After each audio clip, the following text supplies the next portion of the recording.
Selamat pagi. Hari yang luar biasa. Seperti biasa, saya harus olahraga. Kalau ditanya kenapa sih setiap hari olahraga, ya jawabannya sederhana saja. Karena setiap hari kita makan, begitu aja. Supaya ada energi yang terbuang. Karena kalau makan terus tanpa dibuang juga jadi penyakit, akhirnya tidak bisa maksimal dalam hidup kita. Kalau udah sakit kan nggak bisa maksimal. Makanya bagaimana cara menjaga kita supaya nggak sakit, ya kita berolahraga salah satunya. Nah, Bapak Ibu Saudara, saya ada di tempat yang luar biasa. Ini tempat ini di atas gunung yang dulunya tidak begitu dilirik sebagai tempat wisata. Tapi ketika disentuh oleh tukang-tukang bangunan yang hebat, ini ada tukang-tukang bangunan yang mengerjakan, dulu ini tanah ini gersang dan dikerjakan dengan baik. Itu bangunan-bangunan joglo yang luar biasa.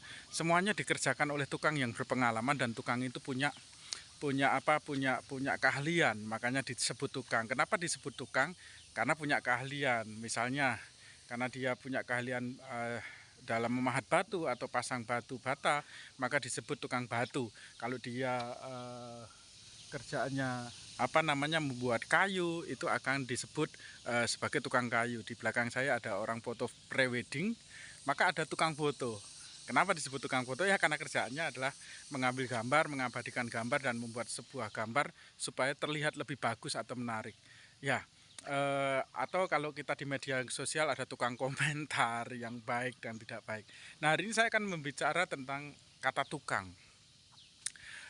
Saya ingat dalam Matius pasal yang ke-5 ayat 9, dia bilang begini, "Berbahagialah orang yang membawa damai, karena ia akan disebut anak-anak Allah."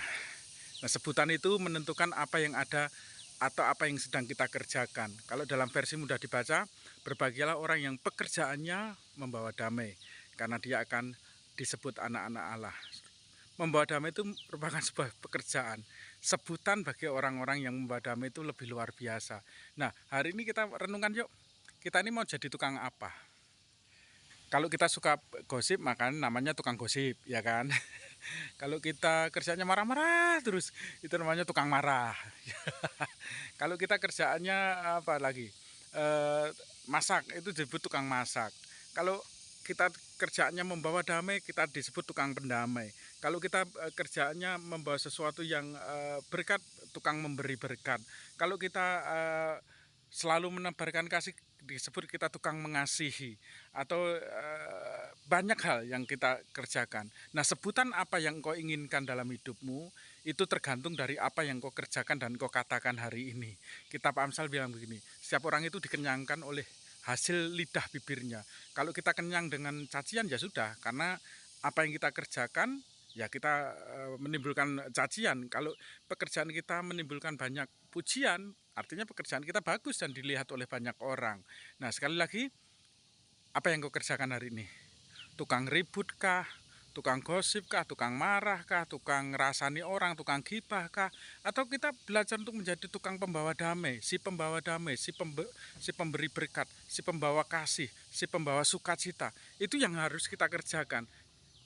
Kalau kita mau disebut orang-orang yang baik, jadilah tukang-tukang yang baik. Kalau kita mau disebut orang-orang yang jahat, silahkan kerjakan sesuatu yang jahat, maka label itu akan melekat pada hidupmu. Selamat pagi dari tempat yang luar biasa bagus.